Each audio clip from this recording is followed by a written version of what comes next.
ಈ ರಾಮಣ್ಣಹಳ್ಳಿ ಸರಿಗೆ ನಾನು ಈ ಫಿಲ್ಮಲ್ಲಿ ಪಾತ್ರ ವಹಿಸೋಕ್ಕೆ ನನ್ನೊಂದು ವಿಭಿನ್ನವಾದ ಆ್ಯಂಡ್ ವೆರಿ ಇಂಪಾರ್ಟೆಂಟ್ ರೋಲ್ ಅಂತ ಹೇಳ್ಬೋದು. ಇದಕ್ಕಿಂತ ಜಾಸ್ತಿ ನೀವು ಟ್ರೈಲರ್ ನೋಡಿದ್ಮೇಲೆ ಅಥವಾ ಫಿಲ್ಮ್ ರಿಲೀಸ್ ಆದಾಗ ಗೊತ್ತಾಗುತ್ತೆ. ನಂಗೆ ಖುಷಿ ಇದೆ ಈ ಪಾತ್ರ ಮಾಡಿ.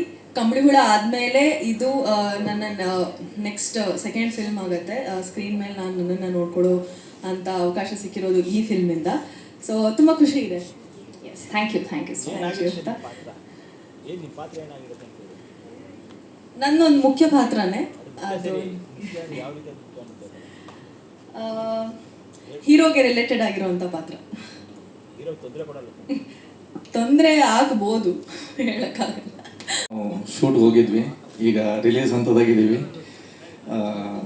ಇನ್ನೊಂದು ಸ್ವಲ್ಪ ಹೊತ್ತಿನಾಗ ಟ್ರೇಲರ್ ರಿಲೀಸ್ ಆಗ್ತದೆ. ಟ್ರೇಲರ್ ರಿಲೀಸ್ ಆದಮೇಲೆ ಆ್ಯಂಡ್ ಪೋಸ್ಟರ್ ನನಗೆ ನೋಡ್ರಿ ಜನವರಿ 1 ರಿಲೀಸ್ ಮಾಡತ್ತೀವಿ cinema. Sitaram ma'am after very long time ನಮ್ಮ ಕನ್ನಡ ಸಿನಿಮಾದಲ್ಲಿ ಆ್ಯಕ್ಟ್ ಮಾಡಿದ್ದಾರೆ.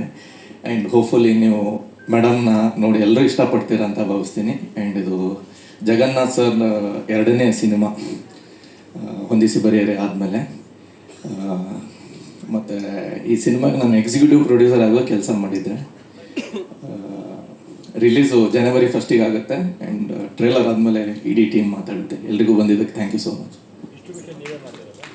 ಹೌದು ಸರ್, ನಾವೇ ಮಾಡ್ತಾಯಿದ್ದೀವಿ ಸರ್. ಸರ್ ಈಗ ಮಾರ್ಕೆಟಿಂಗ್ ಸ್ಟಾರ್ಟ್ ಮಾಡ್ತೀವಿ ಸರ್. ಈಗ ಟ್ರೇಲರ್ ಆದಾಗಿಂದ ರಿಲೀಸ್ ತನಕ ನಮ್ಮದು ವೈಬ್ ನೋಡ್ತೀವಿ ಸರ್. ವೈಬ್ ನೋಡಿಕೊಂಡು ಪ್ಲ್ಯಾನ್ ಮಾಡೋದು ಸರ್. ಮೋರ್ ದೆನ್ 75 ಮೇಲೆ ಸ್ಕ್ರೀನ್ಗಳು ಹೋಗ್ತೀವಿ ಸರ್. 75+ yes sir.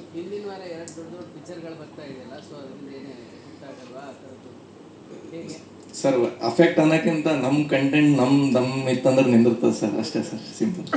ಅವ್ರ ಕಂಟೆಂಟ್ ಅವ್ರದ್ದು, ನಮ್ಮ ಕಂಟೆಂಟ್ ನಮ್ಮ ಸರ್. S, thank you.